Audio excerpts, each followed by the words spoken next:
Alright, video game collectors and investors, I'm going to give you a really quick justification for why you want to leave a thumbs down on videos like this on YouTube.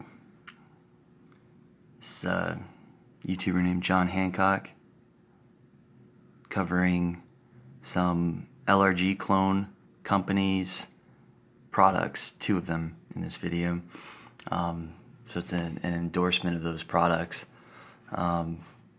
Encouraging people, collectors, etc., to purchase these products from this company. The problem is, for you guys out there with some wealth put into your collection, or maybe your collection is wealthy because you've had it for a long time, it's grown.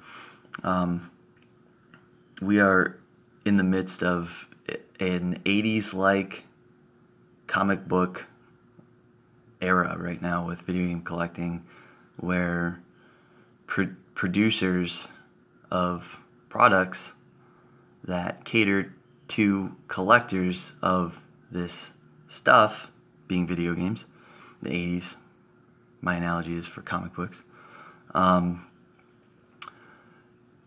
they're making products that they know would be desired by collectors that have learned what to collect from years of purchasing truly rare retro comic books that were made not to be collected, not to be collectible. Those are called organic collectibles. The desire to collect them excuse me, is realized at a later date, and people go, shit, I wish I held on to that. Shit, I wish I kept that in nicer condition. So they start doing gimmicky shit like making intentional variants, all kinds of special editions, all kinds of LRG collector cards that you get when you order any one of their games, and they're random collector cards. And of course, a couple of them are going to be like a Boardwalk Park Place relationship when McDonald's does McDonald's Monopoly, and you always find yourself like, oh shit, I'm one piece off from a brand new Corvette. I just need to get that Boardwalk. It's very fucking stupid, people, you know? And that's what 80s was to comic book collectors, those that were just gobbling that shit up and keeping it in mint condition and going and getting it graded as it came out. They were the retards. They were the ones that lost. Now the problem with the retro market, how that affects the retro market, is we have all these new retro guys buying, selling, trading. It's stimulating this retro economy, and these new guys are also dabbling in what they're told to dabble in.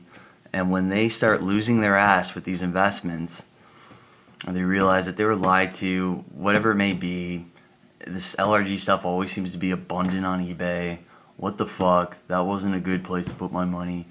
Well, they're likely to just cave and get out of video game collecting. They're likely to just say, I knew I was too late to the party. I knew this wasn't something I wanted to put my money into. Well, it is something great to put your money into. If you're going for truly hard to find, organic, in-demand, collectible video games. So let's try to inform his sponsors that, you know, they shouldn't be using YouTubers to shill their products. Let's just try to cut this cancer out, just, you know, one little particle at a time, you know. So there you go.